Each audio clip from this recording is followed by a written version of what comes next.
we see people coming to the rehab.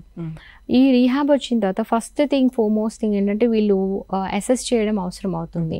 Assess చేసే detoxification first మొదటి దశ. అంటే ఆ డ్రగ్ బాడీ నుండి మొత్తం వెళ్ళిపోవడానికి we will be medically they are treated. ఆ డీటాక్సిఫికేషన్ అయిన తర్వాత సమస్య ఒక వాడకం కాదు, వాడకంతో వాళ్ళు సృష్టించుకున్న సమస్యలు చాలా ఉంటాయి. అయితే కాలేజ్ లేదు, లేకపోతే ఫిజికల్ డిజబిలిటీ ఉంది, ఆరోగ్య సమస్యలు ఎక్కువ వచ్చేసాయి, లేకపోతే పెళ్ళి అయితే భార్య వదిలేసి వెళ్ళిపోయింది, జాబ్ లేదు, జాబ్ ఇచ్చే పరిస్థితి ఎవరికీ లేదు, బికాజ్ నేను 5 years ల్యాగ్ బిహైండ్లో ఉన్నాను, సో ఎవరిస్తారు, అందరు నా ఫ్రెండ్స్ వెళ్ళిపోయారు. సో మానసిక రుగ్మతలు, డిప్రెషన్ వెళ్ళిపోవడం, యాంగ్జైటీ ప్రాబ్లమ్స్ రావడం, లేకపోతే అగ్రెషన్ ప్రాబ్లమ్స్ రావడం. సో ఇవి అంటే ఒక సమస్య నుండి మల్టిపుల్ సమస్యల్ని మనం డీల్ చేయాలి. So we have to have a holistic approach. అంటే ఒక సబ్స్టెన్స్ యూజ్ సమస్య మీదనే దృష్టి పెట్టడం అనేది అవసరం.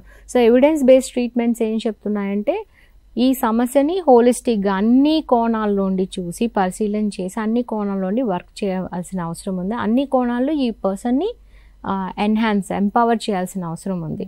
ఆ వెల్బీయింగ్ ఏంటిది, అతను ఫిజికల్లీ బెటర్ అవ్వాలి, దానికి కావాల్సినటువంటి ప్రక్రియలు మనం చేయాలి. అంటే న్యూట్రిషన్, రీహైడ్రేషన్ అండ్ కావాల్సిన మెడికేషన్, మెడికల్ అటెన్షన్ అనేది ఫిజికల్ ఆస్పెక్ట్.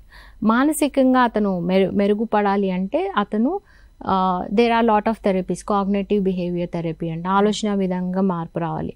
అతని అపనమ్మకాల్ని అతను తొలగించుకునే ప్రక్రియ అనేది నేర్చుకోవాలి. తన థాట్స్ అంటే కాగ్నేటివ్ ఎర్రర్స్ని కరెక్షన్ చేసుకోవాలి. ఇవన్నీ కూడా చేయడం జరుగుతుంది. ఇంకోటి డయలెక్టికల్ బిహేవియర్ థెరపీ అంటాం. దీనిలో ఏంటంటే ఒక సమస్య ఉంది నాకు, ఎప్పుడు మనం నెగిటివ్ కోణంగా ఆటోమేటిక్గా చూస్తాం. దీనిలో పాజిటివ్ థింగ్ ఏంటి, ఇప్పుడు ఇంత జరిగినా కూడా నా పేరెంట్స్ సపోర్ట్ చేస్తున్నారు, నేను ఇంకా బతికే ఉన్నా, ఎప్పుడో పోవాల్సింది అంటే there is I have to value my life. అంటే you start looking a positive aspects in the negative situation and develop certain skills to enhance that positivity. అదొక థెరపీ.